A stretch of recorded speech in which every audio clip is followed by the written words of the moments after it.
Dan ini adalah senjata biologis yang digunakan sebagai senjata pemusnah massal. Kony juga menyebut dari pernyataan mantan perwira intelijen Central Intelligence Agency atau CIA, Philip Giraldi, yang mengatakan bahwa COVID-19 bukan terjadi secara alami, melainkan melalui mutasi genetik. Giraldi menyebut virus mematikan itu sengaja diproduksi di laboratorium oleh Amerika Serikat bekerja sama dengan Israel. Amerika Serikat sengaja membuat virus itu untuk menghancurkan China dan Iran yang merupakan musuh terbesarnya. Lebih lanjut, Kony membeberkan senjata biologi memiliki daya tarik untuk digunakan karena sangat murah. Berdasarkan data, dia menyebutkan 1 km persegi serangan senjata biologi hanya berkisar $1. Selain itu, senjata biologi dinilai tidak mudah dideteksi, baik dengan X-ray ataupun anjing pelacak sekalipun, serta sangat mudah untuk diangkut. Sedangkan senjata konvensional memerlukan biaya $2.000, senjata nuklir $800, dan senjata kimia $600. Iran sendiri berada di ambang kekacauan akibat wabah virus corona. Bagaimana tidak, sebanyak 8% anggota parlemen Iran ternyata tertular virus SARS-CoV-2 dari penyakit COVID-19. Sebanyak 23 dari 290 anggota Dewan Perwakilan Rakyat Iran atau majelis dilaporkan positif tertular virus corona. Parlemen langsung ditangguhkan tanpa batas waktu dan anggotanya diminta untuk berhenti bertemu dengan publik. Iran memang menjadi satu-satunya negara yang memiliki banyak pejabat pemerintah yang terinfeksi virus corona.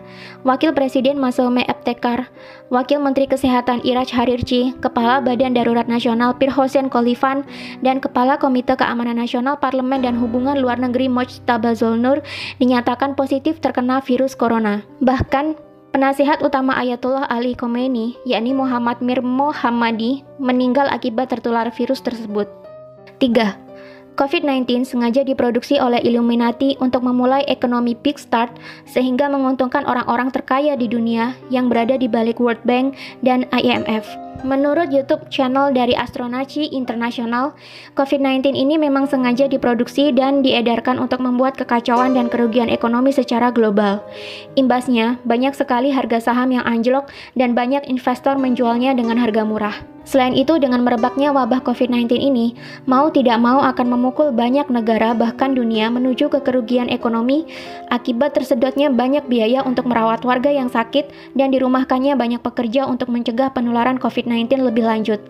Efeknya, banyak perusahaan akan mengalami kerugian dan menurunnya pendapatan negara. Akibatnya, mau tidak mau resesi atau perlambatan ekonomi akan diprediksikan benar-benar terjadi dan negara-negara di dunia akan membutuhkan hutang untuk membangkitkan kembali perekonomian di negara mereka.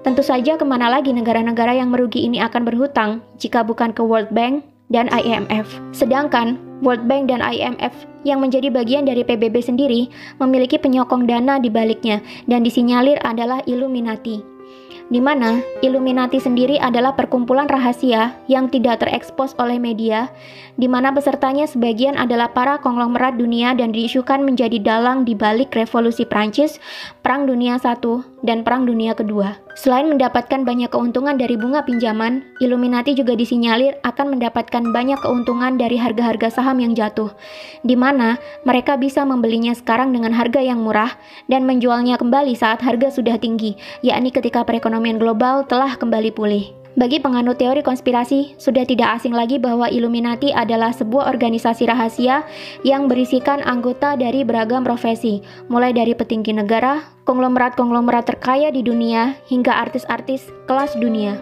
Tujuan dibuatnya Illuminati ini tentu saja untuk menyejahterakan kepentingan-kepentingan anggotanya dan menguntungkan orang-orang di dalamnya. Konspirasi terbesar adalah membuat dunia menjadi satu tatanan baru atau New World Order, di mana nantinya di dunia ini semua negara dan wilayah akan berada di bawah satu komando atau kepemimpinan.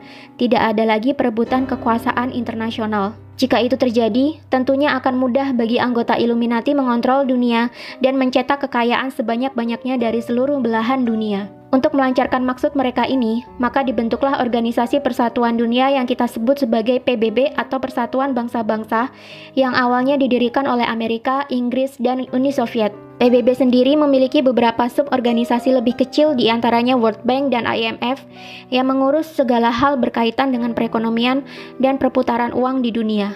Konglomerat-konglomerat anggota Illuminati sendiri seperti Rothschild dan kawan-kawannya dilansir menjadi pendana bagi World Bank dan IMF. Jadi, apapun kegiatan yang dilakukan oleh World Bank dan IMF tentunya akan membawa keuntungan bagi para konglomerat ini, termasuk program pinjaman kepada negara-negara yang membutuhkan pasca meredanya wabah virus corona ini nantinya. 4. COVID-19 ini sebenarnya sudah ada antivirus atau vaksin. Masih mengacu pada penjelasan dari video yang diunggah oleh Astronaci sangat yakin COVID-19 sebenarnya sudah ada obatnya.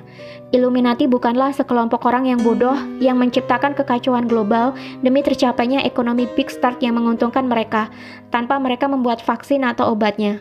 Astronaci sangat yakin bahwa COVID-19 ini sudah ada obatnya, hanya saja masih ditahan peredarannya menunggu supaya dunia benar-benar kolaps dan terjadi kerugian dan kejatuhan besar-besaran, di mana nanti sudah banyak negara kehabisan uang dan harga-harga saham turun hingga ke level terendahnya. Ketika sudah mencapai titik dasar, barulah vaksin ini dikeluarkan untuk meredakan kekacauan dan menyembuhkan orang-orang. Dengan sendirinya, COVID-19 akan menghilang seiring dengan mulai pulihnya perekonomian global. Tapi tetap, masing-masing negara akan kelimpungan mencari pinjaman dana untuk memulihkan perekonomian kembali. Kemana lagi negara-negara di dunia akan meminjam uang jika bukan ke IMF? Lagi-lagi yang mendapatkan keuntungan di balik semua kekacauan ini adalah orang-orang konglomerat yang berada di balik Illuminati yang juga menjadi penyokong dana di IMF dan World Bank. Bismillahirrahmanirrahim.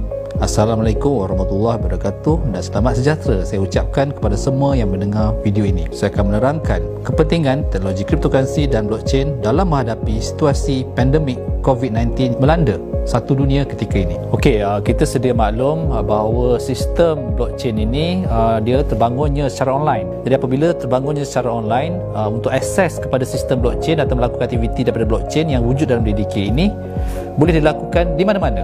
Walaupun dalam keadaan sekarang ni kita sedang mengalami satu wabak pandemik seluruh dunia, yang di mana COVID-19 ni jadi salah satu kekangan untuk setiap daripada kita untuk melakukan kerja-kerja harian ataupun kerja-kerja yang sering dilakukan untuk mencari pendapatan. Jadi dengan wujudnya DDK ni ataupun sistem blockchain dan cryptocurrency ini, walaupun dunia sekarang ni tengah mengalami dipanggil lockdown ataupun perintah menduduk di rumah supaya wabak ini tidak akan tersebar, tetapi dengan adanya solution yang telah dikeluarkan oleh DDK dan solution daripada blockchain dan cryptocurrency, kita dapat lihat bahawa semua aktiviti, semua transaction dan trading masih mampu dilakukan walaupun kita tengah mengalami fasa yang sangat getir ini. Okey, seperti yang kita sedia maklum, dalam sistem DDK ini kita ada beberapa aktiviti yang boleh dilakukan. Yang di antaranya adalah staking, yang di antaranya voting, airdrop dan juga trading. Dan kalau kita perhatikan daripada lebih mendalam terhadap feature ini adalah sebenarnya yang utama, yang sebenarnya kalau kita pergi lebih deeper, kita dapat melihat peluang itu lebih luas dan lebih macam-macam yang kita boleh perolehi. Contohnya adalah kita lihat staking. Staking ini adalah salah satu konsep yang memang wujud secara decentralized melalui protokol Pro-Stake dan Delegated Pro-Stake. Jadi untuk DDK ni kita memang ada satu ekosistem dipanggil staking, yang di mana setiap daripada pemilik DDK boleh lock dia punya DDK untuk menerima staking reward. Dan seterusnya untuk voting, dalam sistem DPoS kita ada satu dipanggil voting, yang di mana untuk menentukan siapakah yang akan mencipta blok secara decentralized. Okey, itu adalah aktiviti untuk menerima staking reward. Seterusnya kita juga sebagai DDK punya users, kita boleh melakukan airdrop, yang di mana sekarang ni adalah fasa kedua yang dipanggil ARP, Airdrop Reloaded Proposal. Satu yang menariknya ARP ni adalah sistemnya decentralized, maknanya di mana-mana anda berada, anda juga boleh melakukan airdrop. Tak perlu nak face to face, tak perlu nak berjumpa orang ramai, tak perlu nak menggunakan konsep konvensional iaitu berjumpa face to face. Secara online saja boleh dilakukan melalui airdrop. Dan yang terakhir untuk DDK ni, trading. Jadi trading ni sebenarnya adalah gateway. DDK ni digunakan sebagai pintu ataupun gateway untuk anda belajar lebih mendalam tentang cryptocurrency yang banyak di luar sana, beribu-ribu. Bitcoin, Ethereum, XRP, LTC, EOS dan banyak lagi. Dengan adanya DDK ini, dengan adanya 4 konsep yang telah diterapkan dalam DDK ini, iaitu staking, voting, airdrop dan trading, ini akan membuka lebih luas lagi you all punya perjalanan untuk memahami cryptocurrency dan blockchain ini dan menerima pendapatan secara selamat dan juga secara online. Okey, jadi sekarang ni saya percaya semua orang di luar sana, mana-mana negara pun sudah melakukan pencegahan ataupun setiap kerajaan-kerajaan telah melakukan supaya setiap daripada rakyat-rakyat dia duduk di rumah. Jadi untuk kita sebagai DDK users ataupun cryptocurrency trader players, sebenarnya ini adalah peluang. Kenapa saya beritahu ini sebagai peluang? Kerana kita perlu faham bahawa dengan terwujudnya wabak ini, setiap daripada perniagaan, setiap daripada urusan aktiviti harian, semuanya tergendala. Kita dapat melihat bahawa setiap negara seperti Italy, seperti US, seperti Spain telah mengalami satu fasa yang di mana bukan sahaja virus ini telah merisikokan nyawa mereka, tetapi juga terhadap ekonomi. Kita boleh melihat stock market Nasdaq, Dow Jones dan US dan negara-negara Europe seperti Italy disebabkan oleh virus ini telah mengalami satu fasa yang di mana belum ada presiden case sebelum ini, yang di mana ekonomi mereka teruji. Jadi kalau kita melihat daripada segi skop fundamental ekonomi yang berlaku daripada COVID ini, kita dapat melihat sebenarnya adalah salah satu usaha kita adalah untuk terus bekerja, terus mencari pendapatan melalui online saja. Dengan ini diharapkan maklumat ini dapat disampaikan kepada seluruh komuniti DDK dan juga kepada seluruh yang mendengar video ini. Sekian, terima kasih.